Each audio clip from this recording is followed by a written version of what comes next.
Fica à vontade. Queridos, boa noite. Começamos vamos para a parte da palavra aí, a parte mais marcante desta noite, amém? Deixa eu fazer uma pergunta para vocês. Quem aqui leu o meu primeiro livro que se chama Perdoar é Necessário? Dá uma levantadinha na mão aí, ó. Quem leu? Agora é a hora de pegar os irmãos. Brincadeira, a galera da liderança aí. Eu escrevi o primeiro livro que eu lancei em abril de 2024, chamado Perdoar é Necessário. E neste tempo estou trabalhando no meu segundo livro, do qual o título não vou compartilhar com vocês ainda, amém? É justamente para gerar uma curiosidade no coração de vocês. Mas o tema é Vencendo a Intimidação. Eu tive um tempo hoje de dar uma revisada em alguns dos capítulos lá. Nós já temos bastante coisa escrita e eu vou tentar não falar muito porque eu sou bocudo, eu falo e aí eu dou os spoilers de todas as coisas. Mas nós vamos falar de algo agora que está no livro, amém? Já vou deixar vocês sabendo algo aí com antecedência, que está no livro e que em breve, se assim Deus permitir, a gente faz um lançamento. O meu plano, orem por isso, é que nós possamos lançar esse livro até novembro desse ano, amém? E aí tem trabalho para fazer, tem umas correções, tem um monte de questão aí para acontecer, mas Deus é bom, Deus é presente, amém? E vai ser uma bênção. Hoje nós vamos falar sobre identificar e guerrear contra o espírito de intimidação. Talvez você possa olhar para a tua vida nesse momento e dizer, eu acho que eu nunca passei por isso, eu acho que eu nunca passei por essa situação, mas a realidade é que esta é uma das maiores armas na mão de Satanás para tentar nos bloquear os nossos sonhos, bloquear os nossos planos, bloquear os nossos propósitos, bloquear aquilo que Deus tem para as nossas vidas, na nossa família, no nosso trabalho, aonde seja, amém? Então vamos aprender nesta noite, pela palavra do Senhor, pelo Espírito Santo, a guerrear contra esse espírito, e não apenas guerrear, mas vencer em nome do Senhor, amém? Em nome de Jesus. Falamos um pouco sobre Elias no domingo e nós falaremos de novo hoje sobre Elias. Então abra a tua Bíblia em 1 Reis, capítulo 19, no versículo 1. Vamos. Conforme você for encontrando 1 Reis 19, você deixa a sua Bíblia aberta e a gente vai fazer uma oração, tá bom? Antes da gente ler o texto. Graças a Deus. Quem achou diz amém? Deus é bom. Senhor Jesus, nós queremos depositar, Senhor, as nossas expectativas diante do Teu altar. Que a Tua presença, Senhor, esteja aqui. Que não seja uma palavra, Senhor, segundo o coração de homens, mas seja algo inspirado pelo Senhor. Que não seja algo que saia do meu coração aqui, mas seja conectado com a Tua vontade, com aquilo que o Senhor tem para nós nessa noite. Fala com cada coração aqui nessa noite, principalmente com o meu, Senhor. Dá-nos olhos para ver e ouvidos para ouvir, Senhor, aquilo que o Senhor tem para as nossas vidas. E que nós possamos, de forma muito clara, Senhor, estar debaixo daquilo que o Senhor tem para nós. Como profetas, como filhos e filhas do Senhor aqui, Senhor. Nós queremos receber a plenitude da Tua presença. Em nome de Jesus. Em nome de Jesus. Você pode dizer amém mais uma vez? Então vamos lá. A gente vai ler 1 Reis 19, do 1 ao 18. Bastante coisa, mas eu vou lendo, vou explicando, vou parando, tá bom? Para você entender o contexto do que está acontecendo aqui, nessa época Israel era governado por um rei chamado Acabe. Acabe era marido de Jezabel. Ambos não tinham um coração segundo o coração de Deus e ambos faziam aquilo que desagradava o Senhor. Então eles reinavam sobre Israel, mas eles não eram bons governantes. Na verdade, eles usavam a autoridade deles para manipular pessoas, para fazer a sua própria vontade, tá bom? Essa era a realidade desse casal, desse rei e rainha de Israel. E Elias, inspirado por Deus, ele confrontou profetas de um deus pagão chamado Baal, e ele venceu 450 falsos profetas do Deus Baal. Ele venceu, ele teve uma vitória no Monte Carmelo. Deus se manifesta com fogo, fogo vem do céu, queima o altar, enquanto muitos desses outros profetas, eles não conseguiam reproduzir sinais. Amém? Isso que aconteceu ali em 1 Reis 17, 18, deu um resumo gigantesco para vocês. Então Elias tinha acabado de vencer e ter uma grande vitória em favor de Deus e em favor da nação de Israel. Beleza? Até aqui vocês entenderam? 1 Reis 19, no versículo 1, então diz assim: Acabe contou a Jezabel tudo que Elias havia feito, incluindo o modo como havia matado todos os profetas de Baal. Por isso Jezabel enviou esta mensagem a Elias: que os deuses, com D minúsculo, me castiguem severamente, se até amanhã nessa hora eu não fizer a você o que você fez aos profetas de Baal. Elias teve medo e fugiu para salvar a sua vida. Foi para Berseba, uma cidade em Judá, e ali deixou o seu servo. Depois foi sozinho para o deserto, caminhando o dia todo. Sentou-se debaixo de um pé de giesta e orou, pedindo para morrer.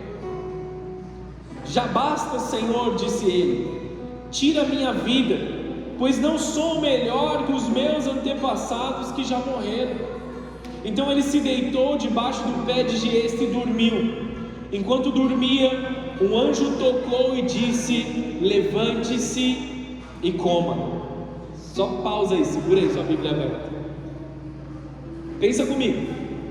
Profeta Elias, extremamente poderoso, cheio do Espírito de Deus, cheio da palavra de Deus, tinha tido uma grande vitória em favor de Deus, em favor do povo de Deus. Ele havia feito uma limpeza de forma espiritual ali naquela terra, e era do interesse de Acabe e Jezabel que ele fosse bem sucedido, para que se estabelecesse a vontade de Deus naquela região, porque eles eram os reis daquela região da qual deveria reinar o Deus, o grande eu sou, Yahvé. Amém? Porém, eles não criam em Deus.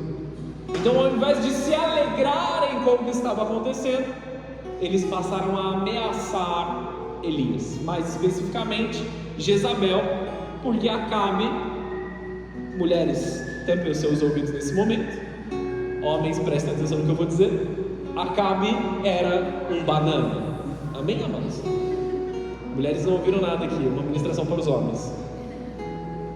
Esse homem não tinha pulso e não tinha autoridade, nem mesmo dentro do seu lar, da qual Deus havia instituído ele para reinar. Amém? As mulheres agora podem voltar para a ministração. Nós temos uma mulher que resolvia os grandes problemas do seu marido. Ao invés de ter segurança debaixo da autoridade do seu marido, ela resolvia as coisas de uma forma que não agradavam a Deus. E ela ameaça o profeta Elias. Uma ameaça tão grande, uma carta tão ameaçadora, simplesmente dizendo que o mataria, carregou uma autoridade das trevas e um espírito de intimidação que fez com que esse homem de Deus, que havia sido vitorioso, que havia derrotado um homem, havia derrotado 450 profetas, havia feito algo poderoso em Deus, havia ouvido uma resposta poderosa de Deus no capítulo anterior. Ele teve medo, ele fugiu, ele se escondeu e ele pediu a morte. Vamos sair um pouquinho de Elias nesse momento, pensa comigo. Você já se frustrou, ou você já se intimidou a ponto de você se esconder e fazer orações similares às orações de Elias? Deus já chega para mim, já acabou, eu não quero saber de mais nada. E talvez você não tenha pedido efetivamente a morte, mas você tenha pedido por algo que é similar. você tenha pedido por uma morte de alguma área da tua vida. Deus, eu não aguento mais ser pai, eu não aguento mais ser mãe. Deus, eu não aguento mais o meu casamento, eu não aguento mais o meu trabalho, eu não aguento mais estar na igreja, eu não aguento mais essa parte da minha vida. Talvez você tenha pedido para Deus remover isso da sua vida, numa frustração e numa influência do espírito de intimidação tão poderosa que bloqueou tudo que você tem, todos os seus dons, todos os seus pensamentos, e te levou para um lugar de depressão tão sombrio que você pede a sua própria morte. Vocês estão entendendo o que eu estou dizendo aqui? No versículo 6,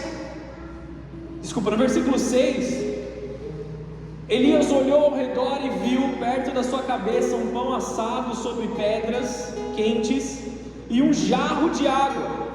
Ele comeu e bebeu e se deitou novamente. O anjo do Senhor voltou, tocou mais uma vez e disse: levante-se, coma um pouco mais, do contrário não aguentará a viagem que tem pela frente. Elias se levantou, comeu e bebeu, e o alimento lhe deu forças para uma jornada de 40 dias e 40 noites até o Monte Sinai, o monte de Deus. Ali encontrou uma caverna onde passou a noite. Então o Senhor lhe disse: o que faz aqui, Elias? Deus não precisava dessa resposta, amém? Deus não estava perguntando para Elias porque ele queria uma resposta de Elias. Ele não queria uma informação. Deus sabe de todas as coisas, amém? Ele não queria uma informação de Elias, mas ele queria que Elias tomasse consciência daquilo que ele estava fazendo. Por que você está escondido, Elias? Eu não tenho falado com você face a face, eu não tenho respondido você. Por que você está tomando essa atitude? Elias respondeu: olha o tamanho do dano que o espírito de intimidação fez no coração de Elias. Elias respondeu: eu tenho servido com zelo ao Senhor, o Deus dos exércitos. Contudo, os israelitas quebraram aliança contigo e derrubaram os teus altares e mataram todos os teus profetas. Sendo que Elias estava vivo ainda, amém? Mataram todos os teus profetas. Sou o único que restou e agora também procuram me matar. Saia e ponha-se diante de mim no monte, disse o Senhor. E enquanto Elias estava ali, o Senhor passou, um forte vendaval atingiu o monte. Era tão intenso que as pedras se soltavam do monte diante do Senhor, mas o Senhor não estava no vento. Depois do vento houve um terremoto, mas o Senhor não estava no terremoto. Depois do terremoto houve fogo, mas o Senhor não estava no fogo. E depois do fogo veio um suave sussurro. Quando Elias o ouviu, cobriu o rosto com a capa, saiu e ficou na entrada da caverna, e uma voz disse: o que você faz aqui, Elias? Elias respondeu outra vez: tenho servido com zelo ao Senhor, o Deus dos exércitos. Contudo, os israelitas quebraram a aliança contigo, derrubaram os teus altares e mataram todos os teus profetas. Sou o único que restou e agora também procuram me matar. Então o Senhor lhe disse: volte pelo caminho por onde veio e vá para o deserto de Damasco. Quando chegar lá, unja a Asael para ser rei da Síria. Depois unja Jeú, neto de Ninsi, para ser rei de Israel. E unja Eliseu, filho de Safate, da cidade de Abel-Meloá, para substituir você como profeta. Quem escapar da espada de Asael será morto por Jeú, e quem escapar da espada de Jeú será morto por Eliseu. No entanto, preservarei 7.000 de Israel, que nunca se prostraram diante de Baal, nem o beijaram. Elias estava tão intimidado a ponto de não ver toda uma nova estrutura que Deus estava preparando. Esses reis que estão governando agora, eles vão cair. Já unge Jeú, porque Jeú vai derrubar Jezabel e Acabe, foi o que aconteceu, e ele vai reinar. Já unge um próximo profeta, já unja Elias em seu lugar.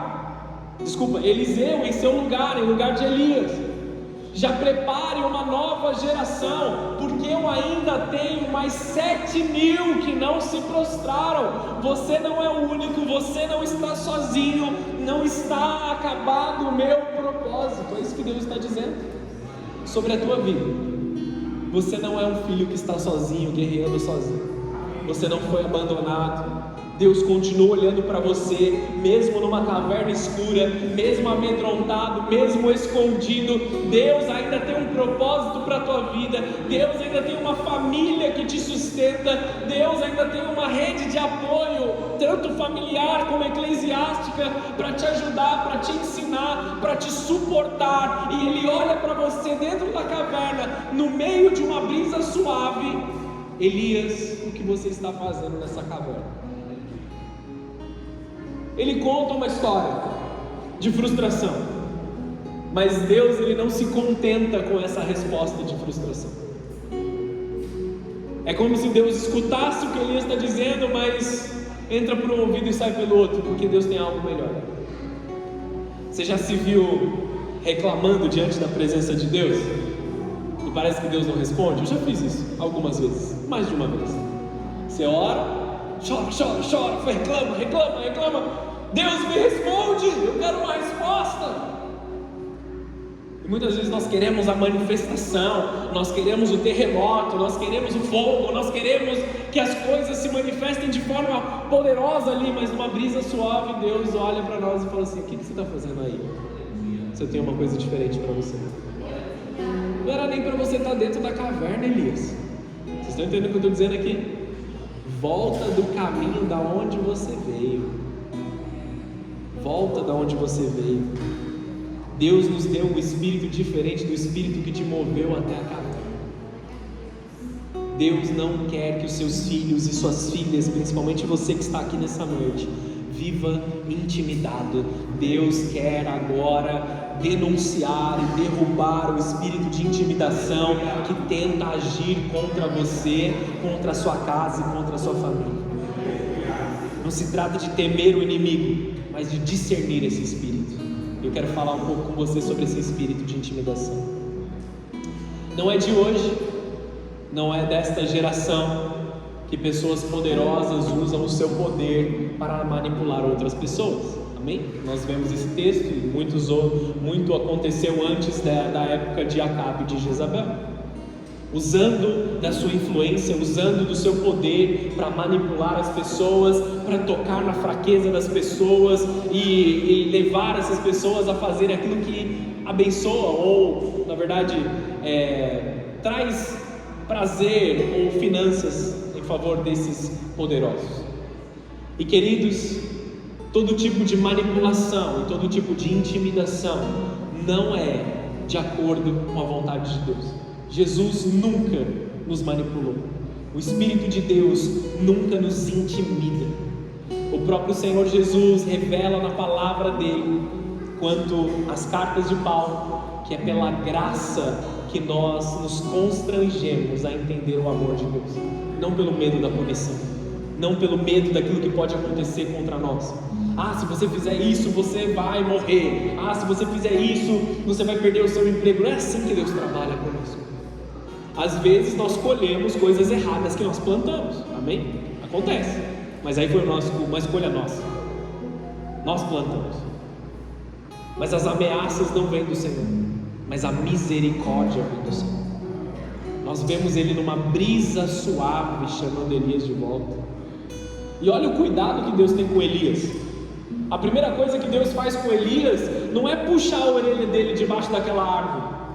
Ele não vai falar: Elias, o que você está fazendo aí? Sai daí. Ele manda um anjo, leva pão, leva água. Come, Elias. Come esse pão, bebe essa água. Se restaura primeiro. Deixa eu cuidar de você. Deixa eu restaurar. Ele restaura o corpo e ele restaura o espírito através da água. São dois simbolismos ali do pão, da água. Ele restaura Elias. Elias estava tão entristecido, tão amargurado ali, tão intimidado, que a resposta dele foi dormir. Quando nós estamos intimidados, quando nós estamos amargurados, nós não temos força para lutar, amados. Essa é uma das estratégias desse espírito de intimidação, nos levar a um sono espiritual, em que nós nos calamos, nós paralisamos. Assim como os discípulos no Getsemane, Jesus ele olha para os 3 discípulos que estavam com ele, Pedro, Tiago e João, e ele fala assim: fiquem aqui comigo, a minha alma está amargurada até a morte, orem comigo. Aí ele anda um pouco mais para frente, deixa os 3 lá orando. Quando ele volta, eles estão dormindo. Nem por uma hora vocês conseguiram vigiar comigo. Acordem, vigiem, eu preciso que vocês orem junto comigo. Mas pela intimidação que tomou o coração deles, eles pegaram no sono. Vocês estão entendendo isso? Não era cansaço, não era físico. E você já deve ter passado por isso, como eu já passei por isso. Um sono toma conta de nós, uma paralisia toma conta de nós. Às vezes mental, às vezes física, às vezes você cai no sono, deita na cama e dorme mesmo, sem descansar. Amém? Vocês estão entendendo o que está acontecendo aqui? Deus primeiro restaura Elias, depois ele traz a ministração sobre o coração de Elias. Nós precisamos viver um princípio.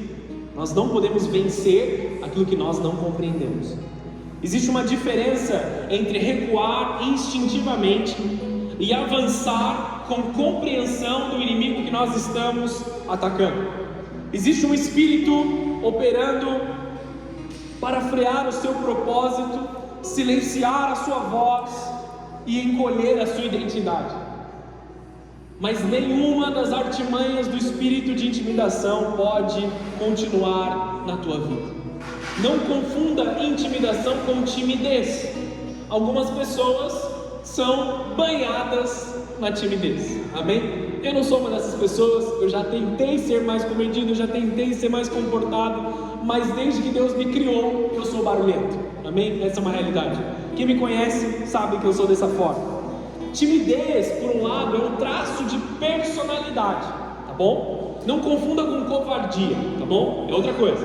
Timidez é um traço de personalidade, não é um pecado como a covardia é um pecado.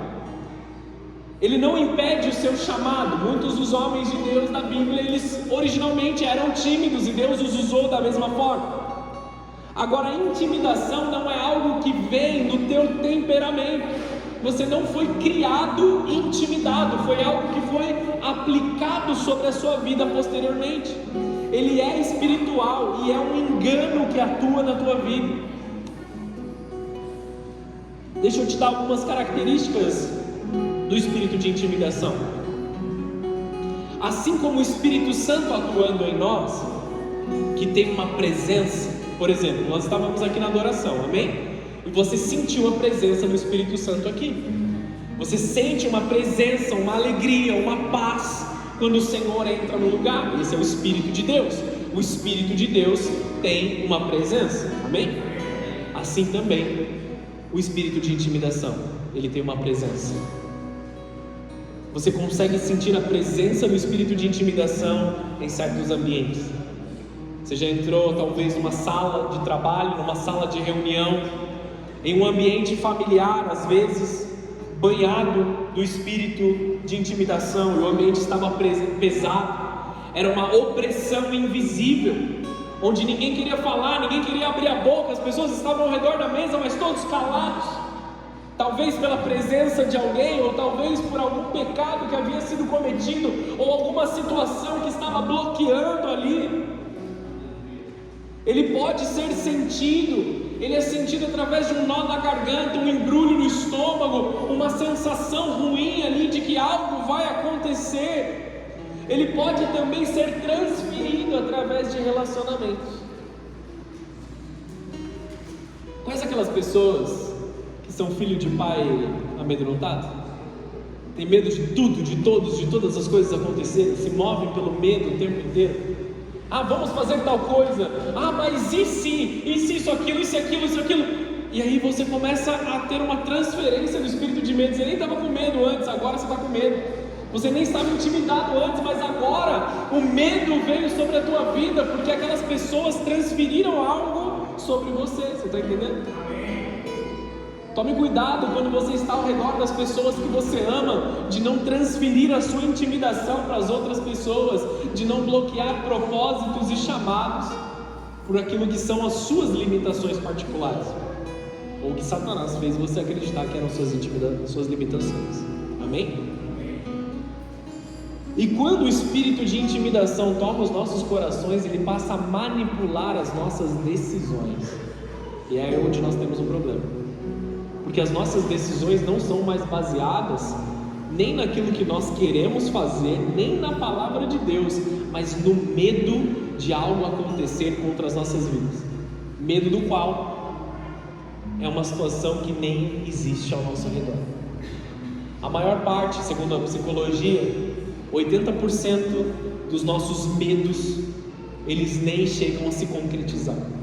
Pessoas estão paralisadas por coisas que são completamente hipotéticas, coisas que jamais aconteceriam, mas estão bloqueados, nem saem da sua casa, não tomam atitudes, não começam seus negócios, não fazem as coisas. A intimidação não só cala a sua voz, mas ela governa as suas decisões, até esse momento, porque Deus vem fazer uma transformação sobre a tua vida. Esse texto você precisa anotar. Se você não está com a sua Bíblia aí, você escreve em algum lugar, escreve um post-it, cola na sua testa, não sei o que você vai fazer, mas abra comigo a sua Bíblia em 2 Timóteo, capítulo 1, versículo 7, só esse versículo.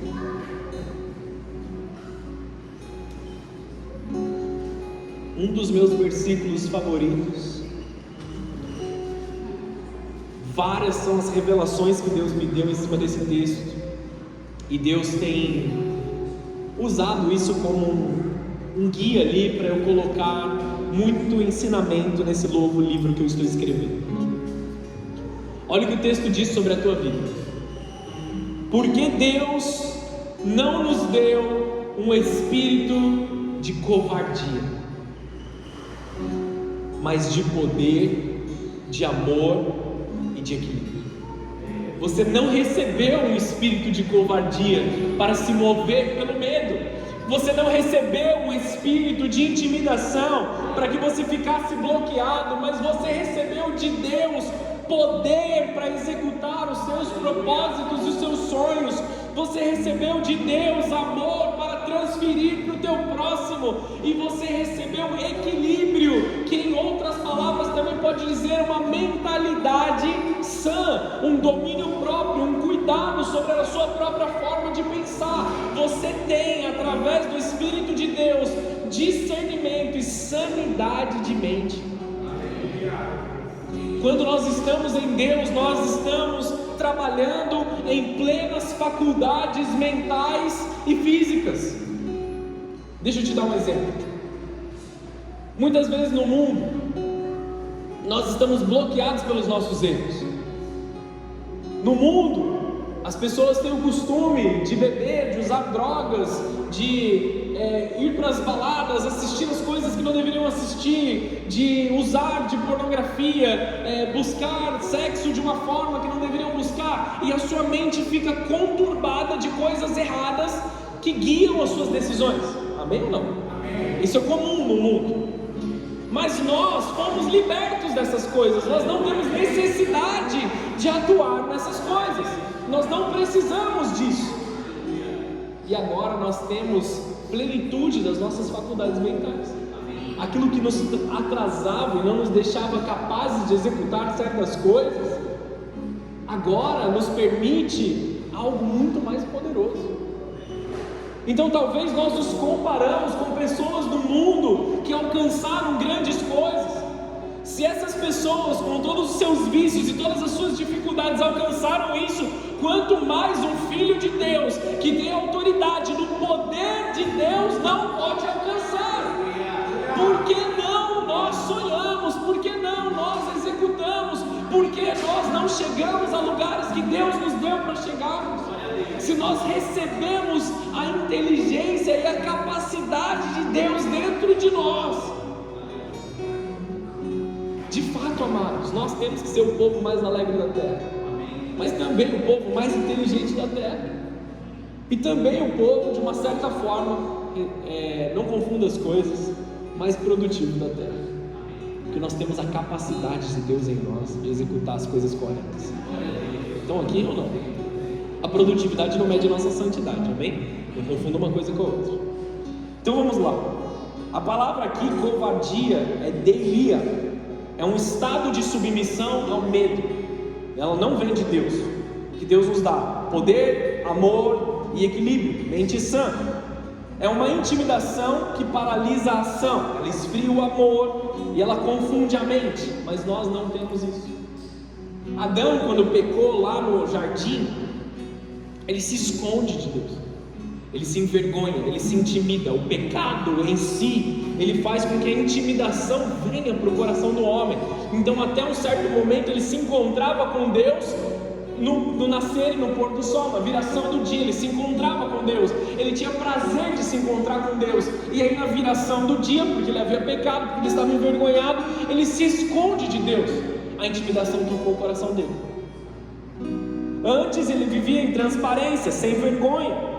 Agora ele vive com medo, envergonhado, se escondendo. O resultado da queda é o medo, a vergonha e a paralisia. E Deus quer romper com qualquer tipo de paralisia que está nas nossas vidas nessa noite. Já diga amém aí no teu coração, em nome de Jesus. Como que a intimidação opera? Com vozes internas no nosso coração, internas e externas também. Sempre antes da ação, você escuta situações, você está pronto para fazer alguma coisa, aí você escuta algo, às vezes em primeira pessoa: eu não sou capaz, por que eu vou tentar? Ninguém da minha família nunca conseguiu, ninguém dos meus amigos nunca alcançou isso. Vão rir de você, fique em silêncio, não se manifesta. Eu quero te dar uma chave de solução aqui que o apóstolo Paulo ensina de forma muito clara. 2 Coríntios 10, versículo 5: destruímos todas as opiniões arrogantes que impedem as pessoas de conhecer a Deus, levamos cativo todo pensamento rebelde e o ensinamos a obedecer a Cristo. Nós levamos os nossos pensamentos cativos à vontade de Deus, nós encomendamos todas as nossas frustrações e todo o nosso coração diante da presença de Deus. Muitas vezes, quando você se sente intimidado, quando você se sente parado, a sua resposta deve ser: Deus, aqui estão os meus sentimentos, aqui estão os meus pensamentos, aqui estão as limitações, o que o Senhor tem para mim nessa situação. Não me deixa ouvir o meu passado, não me deixa ouvir os meus erros do passado, não me deixa ouvir o que as pessoas ao meu redor dizem, se isso tem me limitado, se isso não tem me impulsionado a te conhecer mais, mas eu quero viver e eu quero saber aquilo que o Senhor tem para o meu destino. Nós somos uma igreja, amados, no fim dos tempos. Nós sabemos que as coisas estão difíceis, mas esta igreja não pode ceder à intimidação desta era. Nós precisamos continuar sonhando e planejando as coisas de Deus para o nosso futuro. Pensamentos destrutivos precisam ser demolidos, capturados e submetidos a Cristo, para que nós possamos viver o melhor.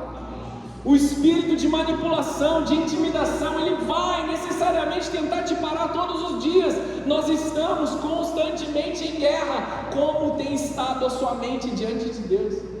Revista o seu espírito, revista a sua mente da presença de Deus. Saiba aquilo que Deus tem para você. Saiba que Ele te chama de filho. Saiba que Ele é o bom pastor que cuida de você. Ele não é um assalariado ali que vai abandonar as ovelhas no momento da dificuldade. Ele é o bom pastor que dá a vida pelas suas ovelhas.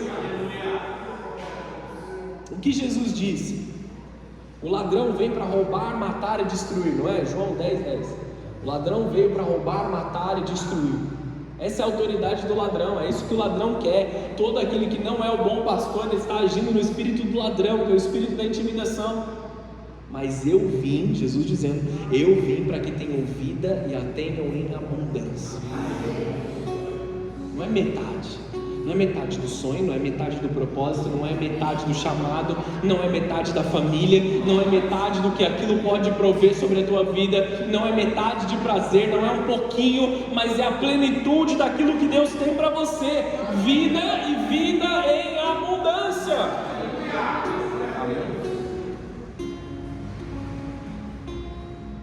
Como que o espírito da intimidação opera? Medo, que se torna irracional. Já viu pessoas que têm medo irracional de alguma coisa?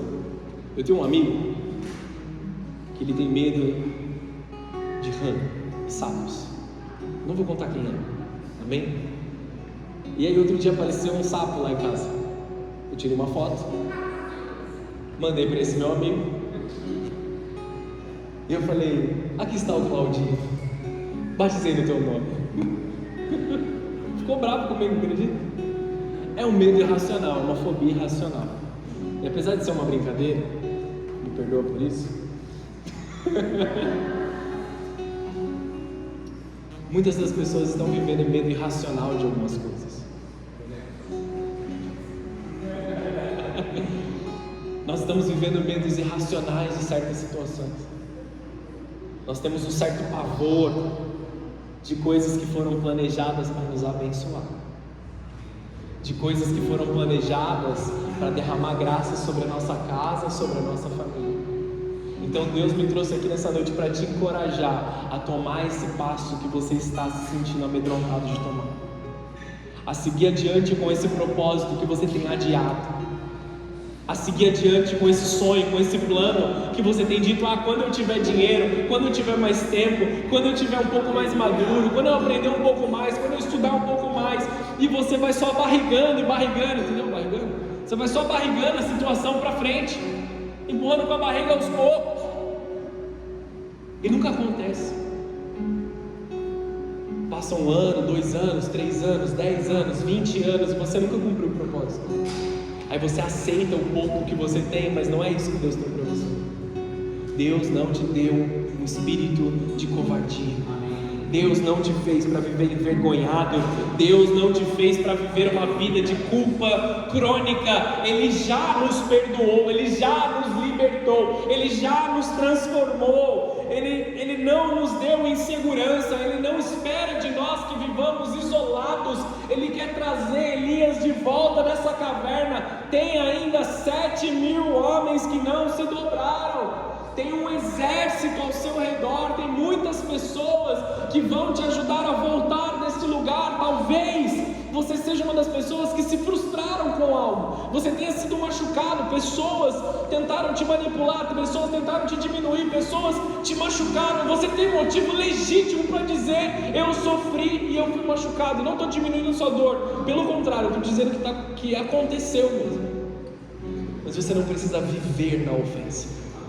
Você não precisa viver nesse lugar de dor. Você não precisa viver nesse lugar de destruição. Não é porque algumas pessoas fizeram errado que não exista os homens e mulheres de Deus que estão buscando o propósito da forma correta. Nós, amados, não somos uma igreja perfeita, estamos longe disso, mas estamos tentando buscar suportar uns aos outros aqui. E eu tenho as minhas dores, os meus irmãos aqui têm as dores, mas nós suportamos uns aos outros no Espírito que Deus nos deu de amor. Então a minha falha, eu encontro solução em vocês, e a sua falha, nós encontramos solução um no outro.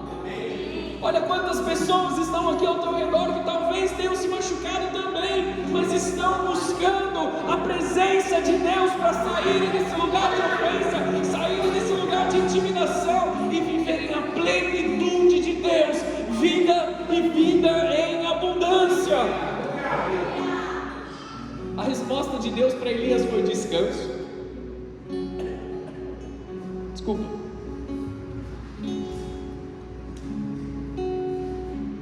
Foi descanso, alimentação e uma voz suave que veio sobre ele. Uma direção, não uma bronca, não uma repreensão. Ele não se igualou, Deus não se igualou à voz agressiva da manipulação. Deus não se igualou à voz agressiva da intimidação. Ele fala como um pai: filho, deixa eu te tirar desse lugar. Por que você está aí? Deixa eu te fazer pensar, deixa eu te fazer refletir, deixa eu te levar para algo melhor sobre a tua vida.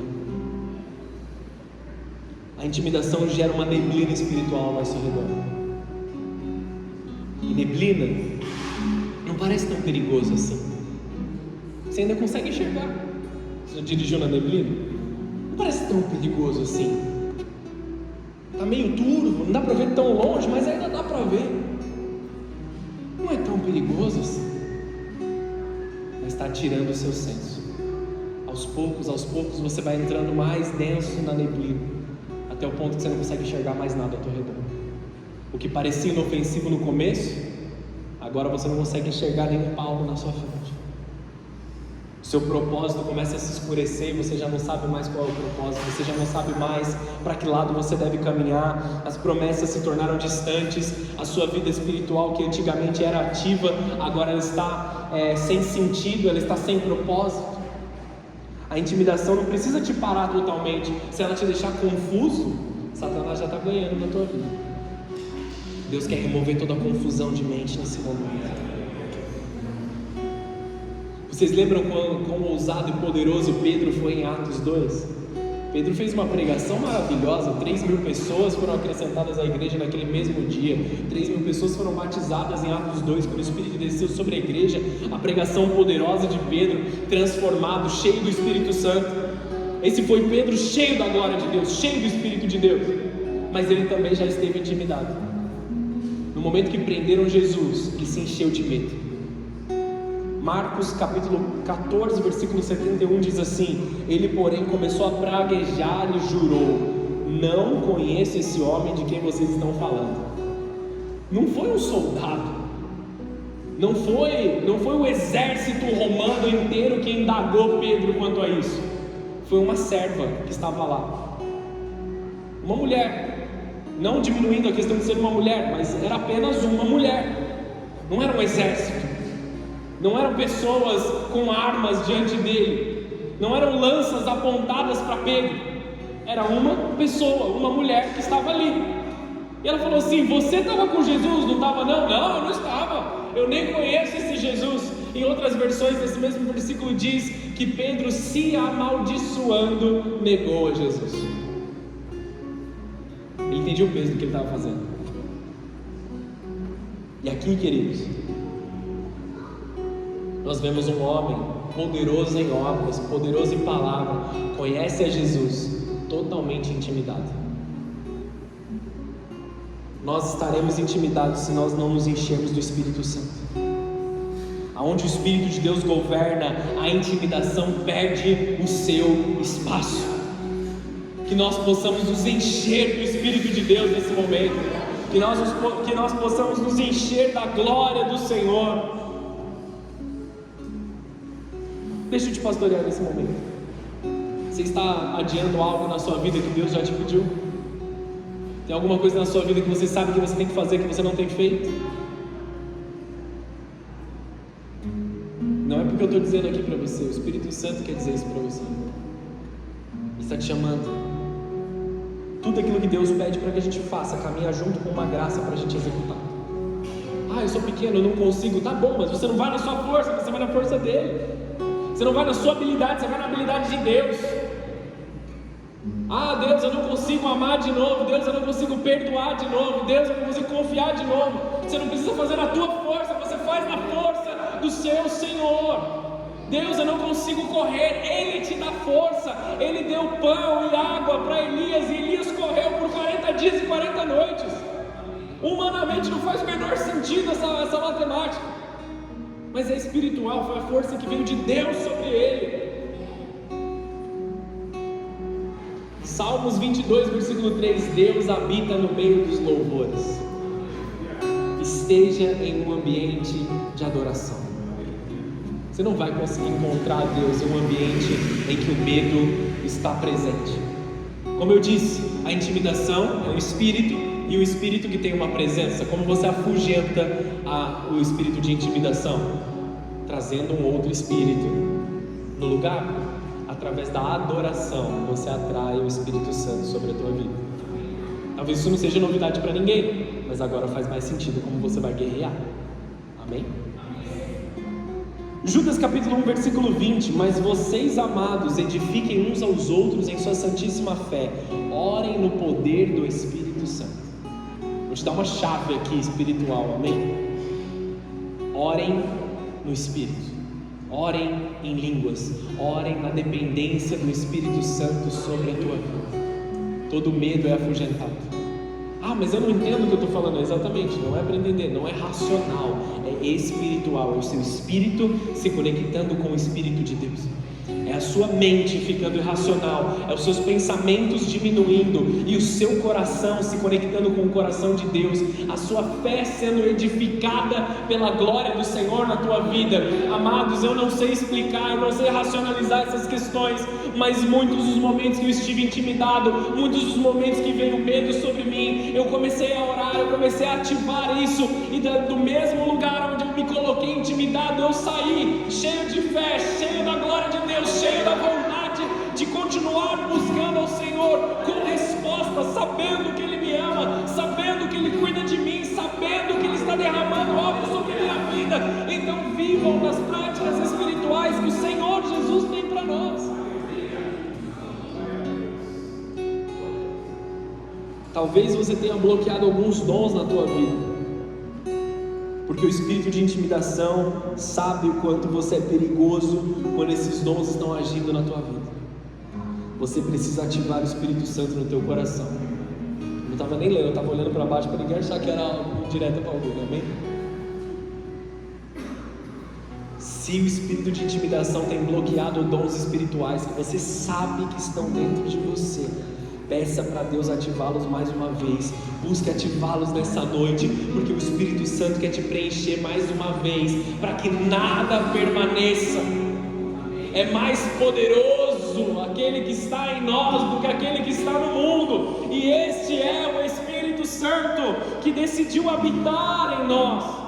Ele tem a mesma autoridade, o vento criativo de Deus, ele habita dentro de nós. As nossas palavras têm autoridade no mundo espiritual. Algumas estratégias para você vencer, só para a gente chegar no final dessa mensagem aqui. Declare a sua identidade em Deus. Saiba quem você é em Deus. Combata pensamentos com a palavra. Um parênteses, vou me alongar um pouco aqui. Quando Satanás tentou intimidar Jesus no jejum de 40 dias no deserto, Satanás chega para ele e a primeira frase que ele fala é: se você é filho de Deus.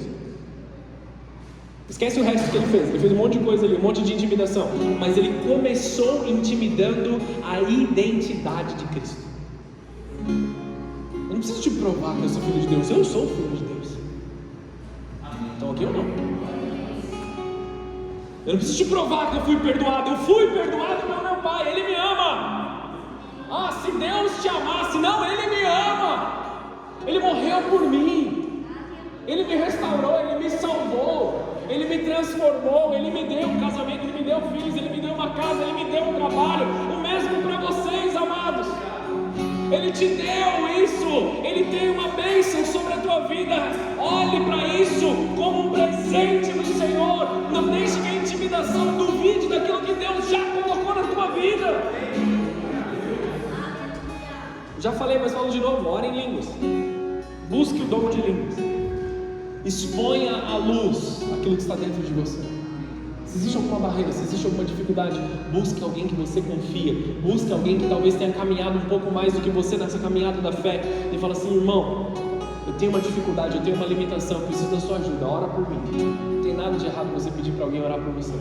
Não tem nada de errado de você buscar um líder, um pastor, algum amigo que você confie, que talvez não tenha a mesma dificuldade que você nessa área específica, e fala: meu irmão, eu preciso de ajuda aqui para vencer essa situação, e nós estamos aqui como igreja para fazê-lo.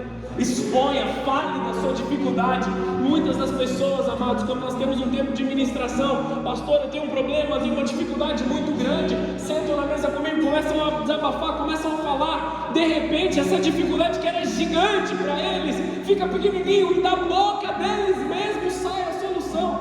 Poxa, pastor, muito obrigado por essa conversa, mas eu nem fiz nada. Você que fez todo o trabalho, o Espírito Santo agiu dentro de você. Exponha, coloque para fora, não guarde para dentro de você a intimidação que Satanás está colocando. Essa é exatamente a situação que Satanás quer gerar em você. Ele quer te paralisar, ele quer que você se esconda, ele quer que você esteja cheio de problemas, cheio de situações, escondidinho no teu quarto, sem orar. Porque você não vai conseguir também, amém? A cabeça tão cheia assim, você não consegue sair dali. Exponha, coloque para fora, jejue, amém, amados? permaneça no corpo, permaneça na igreja. O que Deus falou para Elias? Volta do caminho de onde você veio, tem mais 7.000 lá, tem Eliseu, a sua herança, a continuidade do seu chamado, a continuidade do teu ministério, volta para lá. Quando ele estava indo para a caverna, reparem no texto, ele deixou o servo dele no meio do caminho e foi para o outro lado. Por que você se isolou, Elias? Para encerrar, vou encerrar com isso. Provérbios 29:18. Provérbios 29:18.